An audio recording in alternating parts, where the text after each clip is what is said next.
तो पिछले सत्संग में हमने कहा था कि दुर्लभम त्रिषु लोकेषु तच्छृणुष्व वदाम्यहम गुरुम ब्रह्म विना नान्यत सत्यम सत्यम वरानने। ब्रह्म और गुरु अलग अलग नहीं हैं। इस बात को हमने कहा था कि रामायण से खोलेंगे। तो रामायण में एक छोटा सा सूक्ष्मता से मैं एक शॉर्टकट में एक प्रसंग कह रहा हूँ। प्रसंग तो बड़ा गंभीर है। रामायण में जब राम जी सबरी के यहाँ आते हैं तो गोस्वामी जी ने एक संकेत किया। क्या? सबरी देख राम गृह आए। सबरी देखे राम गृह आए।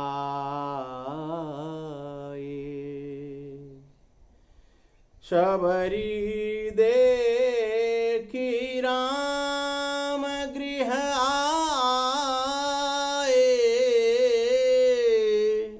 मुनि के बचन समुझ जिय भाए। यानी मुनि के वचन, गुरु के वचन उन्हें याद आ गए। अब ये वचन गोस्वामी जी ने यहाँ खोले नहीं है कि कौन से वचन थे जो सबरी को याद आ करके और बड़ा अच्छे लगे, बड़े भाए और वह बड़ी प्रसन्न हुई। क्योंकि ये गुरु और शिष्य के भीतर की गुप्त वार्ता थी। क्योंकि सबरी बहुत अधिकारी थी, इसलिए गुरु जी ने जो शब्द कहा था वह जैसे ही राम आए और वो याद आ गई बात। क्योंकि ऐसी कोई बात कही थी जो राम के आने पर ही वो बात सत्य सिद्ध होती। तो बात कौन सी थी? ये रहस्य की बात है जो हम आज खोल रहे हैं। जब गुरु जाने लगे और सबरी आई, सबरी ने पूछा कि गुरुजी, जब किसी शिष्य ने जाके कहा कि गुरुजी जा रहे हैं, तो सबरी ने आके पूछा कि गुरुजी कहाँ जा रहे हैं आप? बोले जहाँ से कभी लौटना नहीं होता। तो सबरी ने प्रार्थना करी थी कि मैंने तो अपना सारा जीवन आपको समर्पित किया है और आपके बिना दुनिया में अब मेरी जीने की इच्छा नहीं है। तो गुरुजी ने कहा कि विधि के विधान को मिटाना नहीं चाहिए सबरी। जितनी आयु विधाता ने दी है उसको पूरा करना चाहिए। तब सबरी ने कहा कि यदि आप चाहते हो कि मैं विधि के विधान को सुरक्षित रखूं, जितनी आयु दी है मुझे मैं उसको जीऊं, तो फिर आपको भी अपना, मेरी प्रार्थना है कि यदि आप या तो रहो या फिर मुझे जीने का कोई सहारा।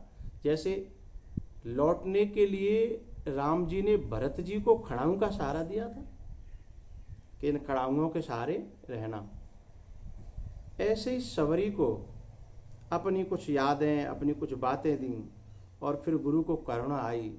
गुरु ने कहा ठीक है सबरी, वैसे तो कोई जाने के बाद लौटता नहीं है, लेकिन मैं तेरी खातिर लौट करके आऊँगा और तुझे लेने के लिए आऊँगा, लेकिन तू पहचान लेना।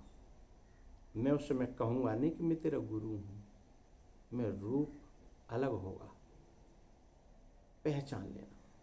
सबरी ने प्रार्थना करी कि मुझे ऐसी आंखें भी तो दो कि मैं आपको पहचान सकूं। तो उन्होंने दिव्य दृष्टि दे दी। तो जैसे ही राम जी सामने आए और वो पहचान गई कि मेरा गुरु ही ब्रह्म के रूप में सामने आया है, तुरंत उसे वो शब्द याद आ गए, मुनि के बचन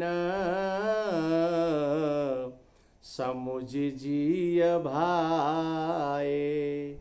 क्या भाई?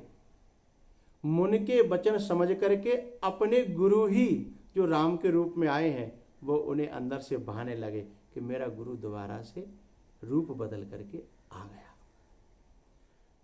और अब मेरा जाने का समय आ गया।